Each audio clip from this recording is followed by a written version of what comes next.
Everybody wants to be natural. Nobody wants to look the same year after year. This is my cross to bear. And I bear it with pride. The last of the naturals. Creatine. Creatine. What's cracking, guys? Omar Isuf here, back with another video. Just in my backyard here, else. I don't mean to brag, but it has a beautiful view of the city. Got a waterfront property. There's 3 bedrooms here. We'll do a crib tour after I show my watch collection. But that's not what I want to talk about today. You know, I don't want to talk about the money, the property, the women, the hot guy babes. What I want to talk today instead about is whether it's even worth it as a natural to begin lifting.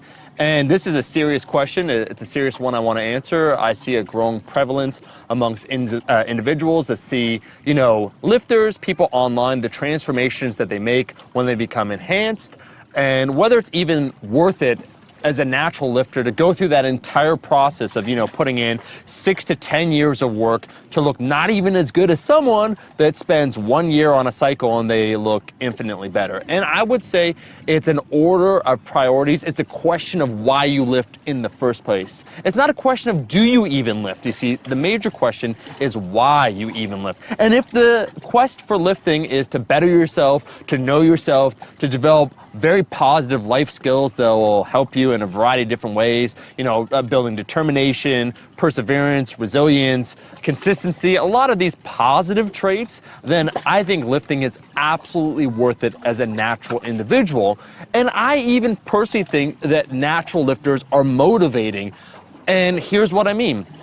I made those videos before where I talked about people such as, you know, Eugene Sandow and a lot of other individuals like Bobby Pandor, people that are 100% confirmed natural because they were around before steroids were around. So their physiques are 100% natural. And would I say possible for most individuals? I think we could aspire towards that. But when I made some of those videos, people thought I was being negative, saying, oh, you can only achieve this amount. You know, of course, there's that theoretical natural limit, and someone that's enhanced has a much higher ceiling. And while that may be the case, I'm gonna flip it around. I wanna be positive. I'm feeling great. Else, it might be something in the air tonight, you know, that I just smell. Pollution, exactly. But I would say no one knows your potential. And actually, Dr. Brad Schoenfeld said this in a post recently that, well, yes, there is some sort of theoretical limit. No one knows what it is. And I've said this before, where you start as a lifter doesn't determine where you'll end up. And what I mean when I say that, some people, when they start out, they might be skinny fat, they might be overweight. That's not a good predictor of your total muscle building potential. So no one knows your true potential. Even your starting base isn't a good indicator. All you can possibly do is keep putting in time and effort in the gym. And something else that's probably incorrect that most people assume is that, you know, you train, you build your newbie gains, and you get your intermediate gains, and then after a point in time like me, when you've been lifting for a while, you get those advanced gains, which take forever or might not happen at all.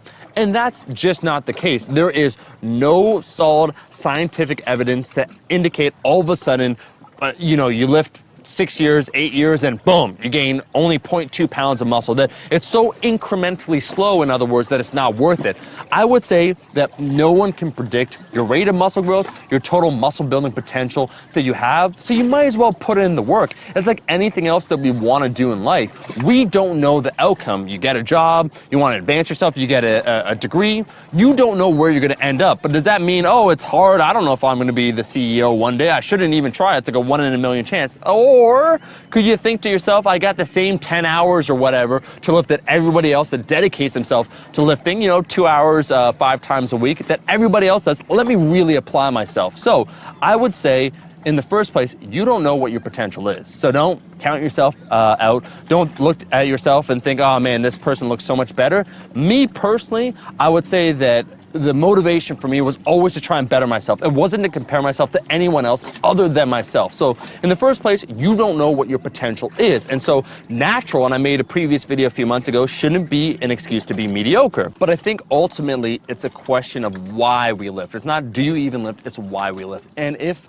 we want to take a lot of positive qualities out of lifting and apply it to other aspects of our life, then being a natural lifter, hell fucking yeah. I might deadlift 600 pounds. I might not deadlift 900 pounds, but I am proud of the accomplishment. I'm proud of the amount of time that I took, the amount of dedication that I put into one discipline for X number of years to get that result, and I'm gonna continue to do it. So you have to ask yourself that question, and I think you really have to frame it that other way. No one knows your true potential, so you might as well put in the time and effort. You might as well jump.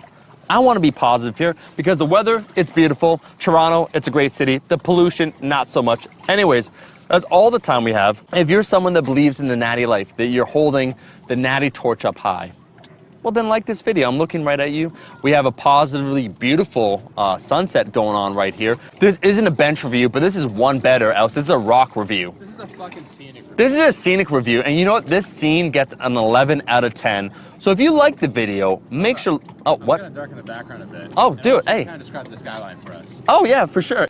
So the skyline I see right here, we have a variety of different clouds. Okay, it's slightly overcast to the south, but to the north, it's all clear skies. You see a little bit of smog, but it creates kind of a hazy, purple haze, some might say, backdrop of what's going on.